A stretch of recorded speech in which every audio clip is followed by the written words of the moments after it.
Okay, so now I want to talk about what I do for work. Um, Also, I want to mention before that, me and my brother are starting a podcast, and we're going to be filming this Saturday. And I don't know on what platform we're going to be posting on, but I will let you know in my video at some point. But I'm super excited about it. My brother's super, he's like more techie than me.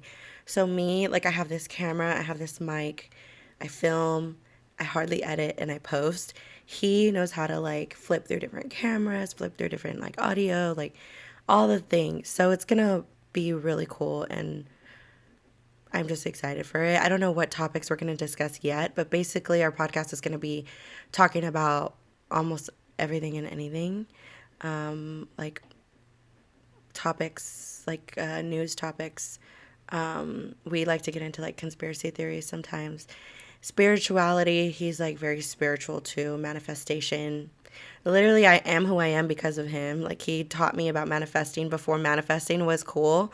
I was like 9 years old, and he was like, da da da da da. And I was like, oh, cool. And now growing up, I'm like, he was telling me this so long ago. But yeah, that's coming. So I'm really excited about that. So now I've been like dancing every time the video starts. I think it's because I'm excited to be filming again. Like, I literally just need to stop making plans and on my days off and just film. But I also want to like make plans and do stuff. So it's, maybe this sickness was what I needed to get going again. Anyways, what I do for work. So I work for, first of all, I know I jump around a lot. Sorry, not sorry. It's who I am.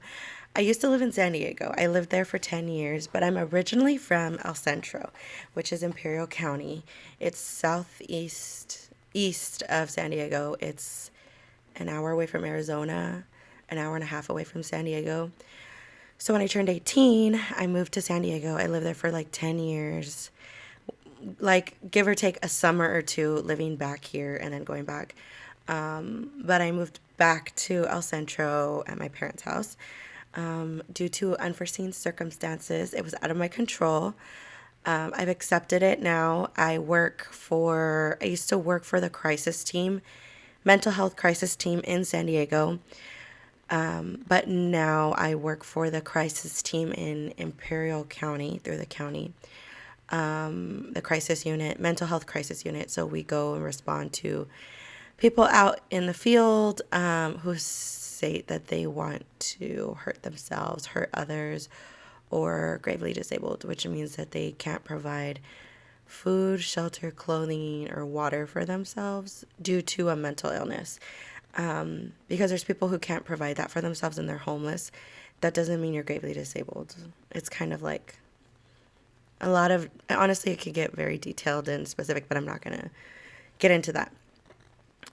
But basically, what I do is I work 1 p.m. to 12 a.m., the later shift, and I just go out and help people when they're having a really bad day.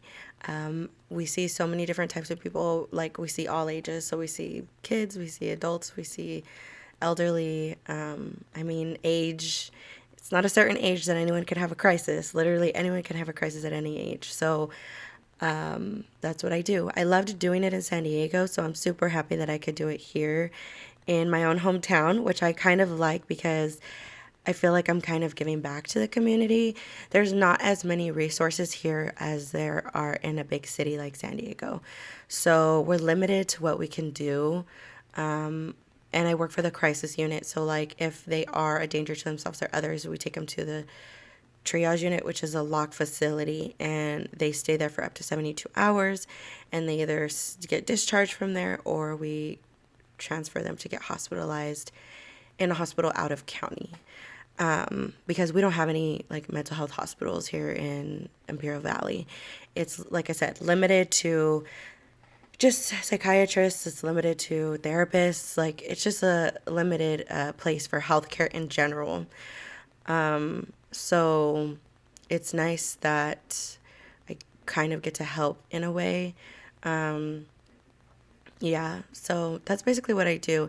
It's mentally and emotionally draining. Of course, crisis work in general, even like first responders in general, I'm sure is mentally and emotionally draining.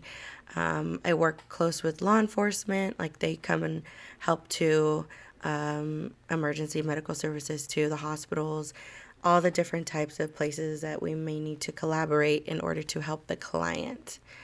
Yeah, and I don't know if anyone knows, like people who are a danger to themselves or others, they usually are placed on a 5150 hold, which means that their rights are taken away and we have to put them in a safe environment because they're not safe. So it's hard because if they are placed on a hold, you kind of have to tell them, like, hey, we're taking you, whether you like it or not. Some people are at the point where they're like, okay, yeah, like, I need the help. I literally, like, whatever, I don't care. Some people are like, what do you mean? Like, and get upset. Some have been on so many holds that they're like, sure, whatever. Or, it just depends. But yeah, it could be mentally, emotionally draining, but I honestly love it. I love crisis work. I know that I'm not going to do it forever because I can't do that to myself. It's sometimes you get a lot of adrenaline. It can be very dangerous if you see someone that's like under the influence and they're not in their right mind. Even some people that are in psychosis, they're not in their right mind. They hear voices. The voices are telling them to hurt other people. It could be very dangerous. So I don't want to be doing this forever. If I could, I would, but I don't think my body could take it. So yeah, I'm doing it right now, and we'll see how long I do it for. But the experience I'm getting is amazing, and the fulfillment I get from the clients when you actually see that it's helped them, or the families tell you that it's helped them, or whatever it is, it's like, that's why I do what I do.